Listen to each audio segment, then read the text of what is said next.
तो आइए फिर से हम इस सीरीज़ में आगे बढ़ते हैं, करियर प्लानिंग कैसे करें। और आज तीसरा एपिसोड है। इसके पहले हमने कुछ इम्पॉर्टेंट चीज़ों के बारे में बात की। जैसे मैंने कहा था, आज हम career counselling, professional career counselling किस तरह से होता है, उसकी ज़रूरत क्या है, इस बारे में हम बात करेंगे।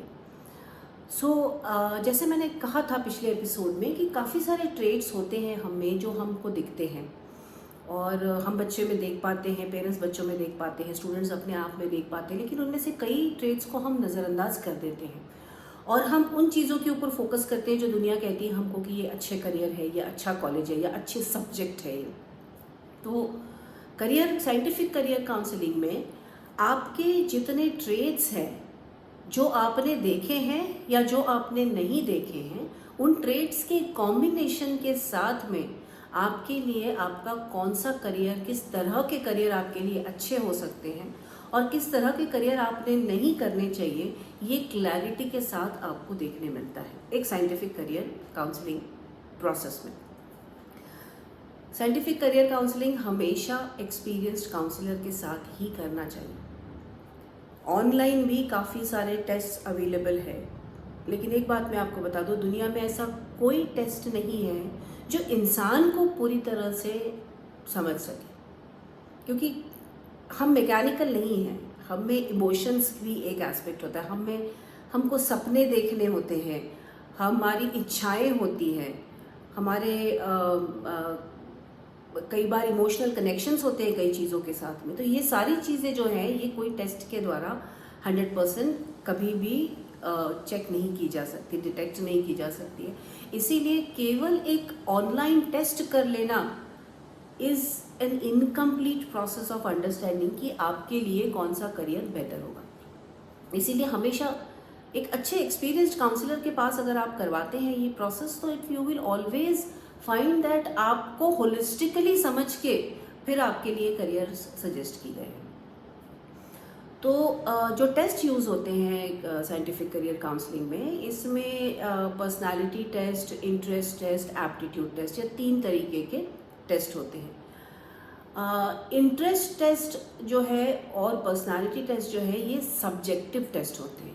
मतलब ये टेस्ट में जिस तरह के सवाल पूछे जाते हैं, जैसे कि आप इस सिचुएशन में कैसे रिएक्ट करेंगे, आपको इनमें से कौन सी चीज़ें पसंद है, इनमें से आपको कौन से सिचुएशंस पसंद नहीं आते हैं, ये जो सवाल है ये आप अपने समझ से लिखते हैं। एप्टीट्यूड टेस्ट जो है, that is an objective test. Objective का मतलब है कि इसमें आपके सामने आपके हर एप्टीट्यूड को समझने के लिए पर्टिकुलर टाइप के सवाल रखे जाते हैं जो आपको सॉल्व करने होते हैं।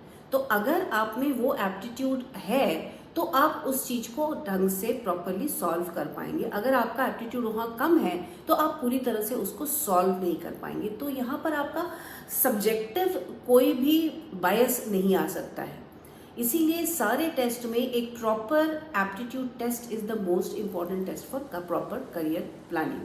अगर आप किसी एक्सपीरियंस करियर काउंसलर के पास जाते हो तो एप्टीट्यूड टेस्ट तो वो ज़रूर कराएंगे, एंड इंडिविजुअली डिपेंडिंग हो सकता है कि आपसे वो बाकी इंटरेस्ट वगैरह टेस्ट करवाएं या नहीं करवाएं।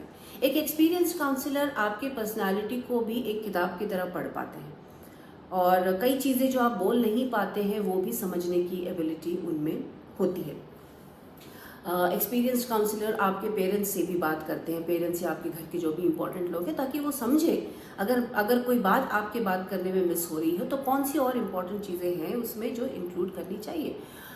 फॉर एग्जांपल, जब मैं करियर काउंसलिंग करती हूँ तो मैं एक चीज़ का बहुत ख्याल रखती हूँ कि मैं स्पेशली लड़कियों के पेरेंट्स से ये ज़रूर जानूँ कि उनके फैमिली के हिसाब से लड़की को कितना समय तक पढ़ने दिया जाएगा।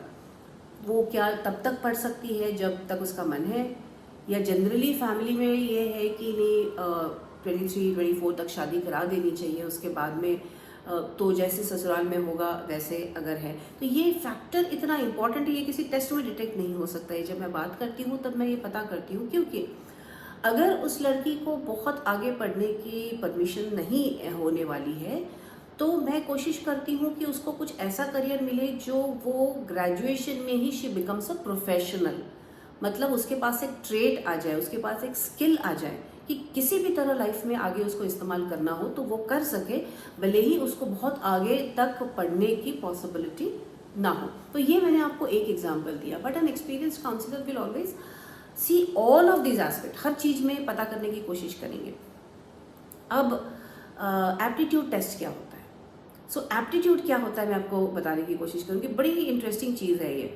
आपको पता है कि कई बार हमको ऐसे लोग मिलते हैं जो बचपन से बहुत अच्छा कोई आर्ट उनमें होता है बहुत अच्छा, जैसे कोई बहुत अच्छा ड्राइंग करता है, कोई बहुत अच्छा डांस कर लेता है, कोई बहुत ही खूबसूरत गाना गाता है, कोई इंस्ट्रूमेंट प्ले करता है। और ये वो लोग होते हैं जिन्होंने कहीं किसी के पास ट्रेनिंग नहीं ली है, मगर इतनी खूबसूरती से अपना आर्ट प्रेजेंट करते हैं कि हमें देखकर आश्चर्य होता है। और ऐसे लोगों के बारे में जानते हैं हम क्या कहते हैं? हम अक्सर कहते हैं कि इनको गॉड्स गिफ्ट है, या हम कहते हैं कि इनके पास इनबॉर्न टैलेंट है। समझिए इस बात को, इनबॉर्न टैलेंट। तब जब हम इस व्यक्ति को डिस्क्राइब कर रहे हैं तो हम ये बात को एक्सेप्ट कर रहे हैं कि इसको कुछ ऐसा मिला है पहले से ही उसके पर्सनालिटी में, जिसकी वजह से उसको ये आर्ट बहुत आसानी से परफॉर्म करना आ रहा है। और हम ये एक्सेप्ट करते हैं कि हम में वो नहीं होने की वजह से हम इतनी आसानी से उस चीज़ को, या शायद इतनी खूबसूरती से नहीं कर पाएंगे। तो यही चीज़ जो ट्रेट होता है गॉड्स गिफ्ट, जिसको हम कहते हैं, दैट इज़ प्रिसाइसली जिसको एप्टीट्यूड कहा जाता है। एप्टीट्यूड हम में जो अंदर से इनबॉर्न एबिलिटीज़ हम लेकर आते हैं। इनमें से कुछ एबिलिटीज़ तो डेमॉन्स्ट्रेट करने की हमको अपॉर्चुनिटीज़ मिल जाती हैं। फॉर एग्जाम्पल आप समझिए कि डांस है, ड्राइंग है, इस तरह की आर्ट्स है, आर्ट फॉर्म्स है। लेकिन काफ़ी सारे जो हमारे ट्रेड्स हैं वो हमको एक्सप्रेस करने की अपॉर्चुनिटी कई बार नहीं मिल पाती, क्योंकि उसको एक्सप्रेस करने का तरीका जो है वो थोड़ा गड़बड़ होता है। फॉर एग्जाम्पल आपको मैं बताऊं बहुत ही इंटरेस्टिंग चीज़, कई बार मेरे पास आने वाले स्टूडेंट्स खुद या पेरेंट्स उनके कहते हैं कि भाई मैथ्स में तो बिल्कुल अच्छा नहीं है, या इसको बिल्कुल भी मैथ्स पसंद नहीं आता है।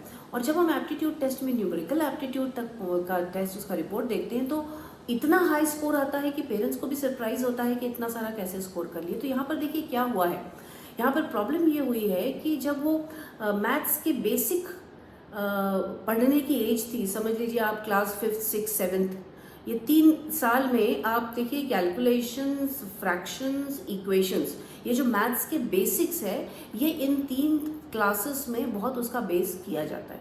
अगर ये 3 क्लासेस में वो बच्चे ने ध्यान नहीं दिया है, या जो टीचर्स थे वो बहुत इंटरेस्टिंग तरीके से पढ़ाने वाले नहीं थे, या कुछ और इश्यू होगा जिसकी वजह से बच्चे के ये बेस पक्के नहीं हुए हैं, तो आगे चल के कितने भी बड़े मैथमेटिक्स के फंडामेंटल्स भले ही उसको बोर्ड पे समझाए हुए समझ में आ जाए, लेकिन जब भी वो सॉल्व करने के लिए बैठेगा तो 2 स्टेप के बाद में ही is going to be very very confused, और उसको लगेगा कि ये मुझे नहीं आता है, और वो बहुत सारी गलतियां करेगा उसमें। और ये हम फ्रीक्वेंटली देखते हैं। तो ये जो मुझे एप्टीट्यूड टेस्ट में समझ में आता है कि इसमें बाकी सारे ट्रेड्स भी ऐसे हैं कि जो ये मैथ्स रिलेटेड कोई करियर ऑप्शन में जा सकता है, लेकिन बस इस बात का डर है कि मैथ्स वो कोप अप कर नहीं पाएगा। और लेकिन मुझे एप्टीट्यूड में दिख रहा है कि मैथ्स का भी एप्टीट्यूड बहुत अच्छा है, तब फिर हम ये प्लान करते हैं कि उसको कुछ समय तक हम केवल बेस पक्का करने के लिए स्पेशल ट्यूटोरियल सपोर्ट देते हैं। और एक बार बेस पक्का होने के बाद में these people just start doing things like magic.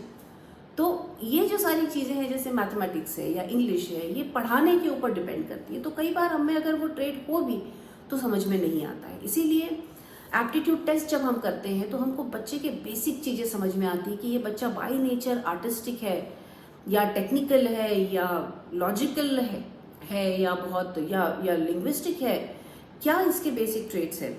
और टेक्निकल में आपको बताना चाहूँगी, हमारे यहाँ पे एक समझ है कि अगर बच्चा मैथ्स और साइंस में अच्छे मार्क्स ला रहा है क्लास 10 तक, तो हम ये मान के चलते कि ये बहुत अच्छा इंजीनियर बनेगा, और हम बिल्कुल पीछे पड़ जाते हैं कि इसने इंजीनियरिंग की ही पढ़ाई करनी चाहिए। लेकिन जिन्होंने इंजीनियरिंग पढ़ाई की है उनको ये बात पता है कि मैथ्स और फिजिक्स केवल फर्स्ट और सेकेंड ईयर के सब्जेक्ट्स होते हैं।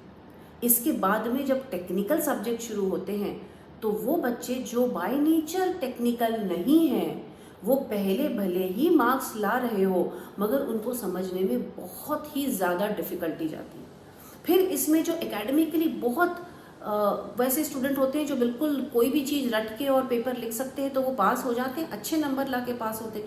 मगर ये जब इंटरव्यू के लिए बैठते हैं तो ये कोई भी प्रैक्टिकल चीज़ों के जवाब नहीं दे पाते, और वहाँ से उनकी लाइफ की प्रॉब्लम्स स्टार्ट होती है।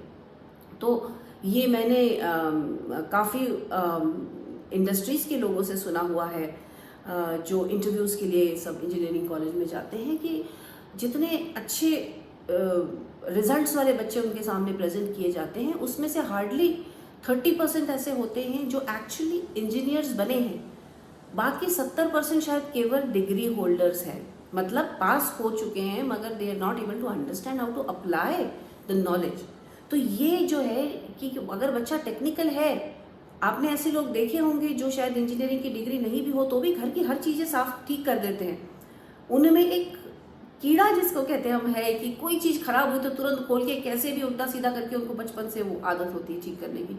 और अनफॉर्चुनेटली हमने कई ऐसे लोग देखे हैं जो इंजीनियरिंग की पूरी डिग्री के बावजूद अपने घर में एक बल्ब भी चेंज नहीं करते हैं, एक फ्यूज़ भी देखना का कोशिश नहीं करते हैं कि फ्यूज़ क्यों उड़ गया है, क्या मैं इसके लिए कुछ कर सकता हूँ। तो ये बात को समझने की कोशिश करिए। ये अगर बच्चा इंजीनियरिंग नहीं करना चाहता है या नहीं कर पा रहा है, इसका मतलब ये नहीं है कि वो इंटेलिजेंट नहीं है, या मेडिकल की स्टडीज़ नहीं कर पा रहा है इसका मतलब ये नहीं है कि इंटेलिजेंट नहीं है। उसको उस चीज़ की एप्टीट्यूड नहीं होने की वजह से वो चीज़ उसके लिए बहुत डिफ़िकल्ट होगी। लेकिन एक बात बता दूं, हर किसी के लिए कुछ ना कुछ करियर बना हुआ है। तो आप जब साइंटिफिक एप्टीट्यूड टेस्टिंग करवाते हैं, साइंटिफिक करियर काउंसलिंग करवाते हैं, तो ये सारी चीज़ें समझ में आती है कि उसका पर्सनालिटी एनालिसिस काउंसलर करते हैं और उसके साथ में उसका एप्टीट्यूड टेस्टिंग प्लस पेरेंट्स के व्यूज़, ये सारी चीज़ें मिलाकर they are able to suggest what kind of careers would be good for the student and what he should stay away from. तो ये जो है ये सारी चीज़ें हमको पता चलती है एक प्रॉपर साइंटिफिक करियर प्लानिंग करने से। इसमें हमको एप्टीट्यूड टेस्ट करने से हमको एप्टीट्यूड पता चलता है कि उसको कहते हैं एकेडमिक एप्टीट्यूड। एकेडमिक एप्टीट्यूड हमको ये बताता है कि बच्चे की पढ़ाई करने की क्षमता इसने कितनी डेवलप की है, क्योंकि इसके ऊपर डिपेंड करता है कि आगे जो उसके लिए हम कोर्स प्लान कर रहे हैं उसकी एकेडमिक डिफ़िकल्टी जो है वो स्टूडेंट ले पाएगा या नहीं ले पाएगा। तो एकेडमिक डिफ़िकल्टी वाले स्टूडेंट्स के लिए हमने किस तरह से करियर प्लानिंग करना चाहिए और जिनके बहुत अच्छा करियर एप्टीट्यूड है उसके लिए किस तरह से करना चाहिए, ये सारी बातें हम इस सीरीज़ में कंटिन्यू रखेंगे। और वीडियोस आप देखते रहिए। I am sure that it will help you for career planning, आपके खुद के प्लानिंग के लिए, आपके बच्चों के करियर प्लानिंग के लिए। और अगर आपको पसंद आ रहा है तो सब्सक्राइब लाइक ज़रूर करिए और प्लीज़ अपने दोस्तों के साथ शेयर करिए। आई एम श्योर दैट बहुत सारे ऐसे लोग हैं जिन्हें आज करियर प्लानिंग के लिए गाइडेंस की ज़रूरत है।